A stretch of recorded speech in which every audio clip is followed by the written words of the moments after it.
نیازمندان ادبی کانفرنس کے دوسرے روز بھی مشاعرے کا انعقاد کیا، جس میں بڑی شخصیات اور دانشوروں نے حصہ لیا اور مشاعرے کو رونق بخشی۔ 2 روزہ ادبی کانفرنس کے منشور کے مطابق نیازمندان ادبی کانفرنس ہر سال منعقد کی جائے گی اور وہ لوگ جو ادبی ذوق رکھتے ہیں اور نظر انداز کیے جاتے ہیں، یہ منشور بہترین اقدام ہے۔ شہر کے ادبی حلقوں کے ساتھ ساتھ سیاسی اور سیاسی شخصیات نے ادبی سرگرمیوں کو فروغ دینے اور ادبی معاشرے میں نئے رجحانات اور مسائل پر تبادلہ خیال کیا۔ کانفرنس کے دوسرے روز بھی معروف افسانہ نگار، ناول نگار اور شعراء کرام نے اپنے کلام پیش کیے اور محفل کو رنگین اور دلچسپ بنا دیا۔ شرکاء نے افسانوں، نظموں اور غزلوں کو سراہا اور ادبی معیار کی تعریف کی۔ کانفرنس میں شریک پروفیسر سحر انصاری، سہیل احمد، نجمہ عثمان، ڈاکٹر محی الدین، ڈاکٹر سلیم حیدر، ایڈوکیٹ افتخار ملک، ڈاکٹر نصرت عباسی، نسیم انجم، ڈاکٹر عزیز حسن اور نیازمندان کراچی کے صدر نعمان حسن، ایڈوکیٹ رونق حیات اور دیگر نے اپنے خیالات کا اظہار کیا اور ادبی ذوق کو فروغ دینے میں اہم کردار ادا کیا۔ آئیے خوبصورت کلام، فکر انگیز اشعار اور دلنشین آوازوں کے ساتھ اس سفر کا آغاز کرتے ہیں۔ خاص کر راج ہاؤس جو ایک مرکزی جگہ ہے، کراچی کا مرکز ہے، ادب فن و ثقافت کے حوالے سے مرکزی عمارت ہے، وہاں شاعر چاہتا ہے کہ وہاں جا کے مشاعرے پڑھے، تو ہم نے ان کے لیے یہ موقع فراہم کیا اور بہت نامی گرامی اس شہر کے نمائندہ لوگوں نے وہاں صدارتیں کی۔ سحر انصاری، پروفیسر سحر انصاری صاحب کی صدارت فرمائی۔ دل محبت میں ٹوٹ سکتا ہے، ٹوٹ جائے تو غم نہیں کرتے، پیار کرتے ہیں یار سے عادل، پیار کرتے ہیں یار سے عادل، خوب کرتے ہیں کم نہیں کرتے۔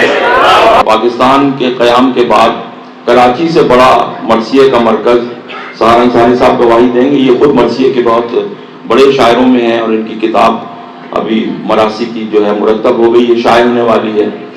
اور رونق حیات صاحب کی جو شخصیت ہی ایسی ہے کہ جب وہ کسی سے ملتے ہیں تو لوگ ان کے گرمیدہ ہو جاتے ہیں، جب وہ اشعار پڑھتے ہیں تو محسوس ہوتا ہے کہ ان کا مقابلہ کسی بھی بین الاقوامی شاعر سے کرانے نہیں چلی پائے۔ غالب کے اشعار کو سمجھنے کے لیے آپ سب سمجھتے ہیں، مجھ سے زیادہ پڑھے لکھے ہیں، یہاں مرزا سلیم بیگ صاحب بیٹھے ہوئے ہیں اور سحر انصاری صاحب کی موجودگی میں کیسے گفتگو کر سکتا ہوں؟ لیکن اب کیونکہ حکم حاکم مرگ مفاجات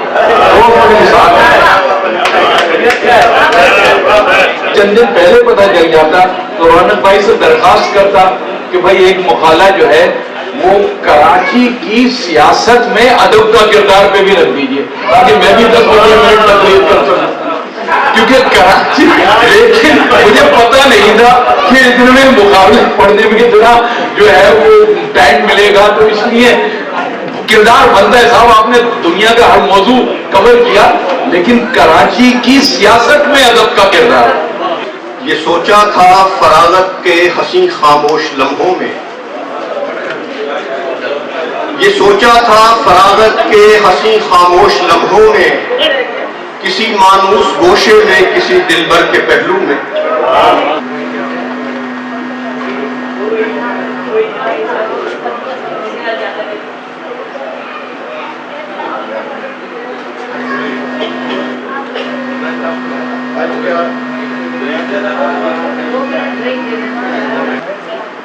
زندگی میں تو یوں ہی میرے اندھیرے آئے، زندگی میں تو میرے یوں ہی اندھیرے آئے، بند جب ہو گئی آنکھیں تو سویرے آئے، بند جب ہو گئی آنکھیں تو سویرے آئے۔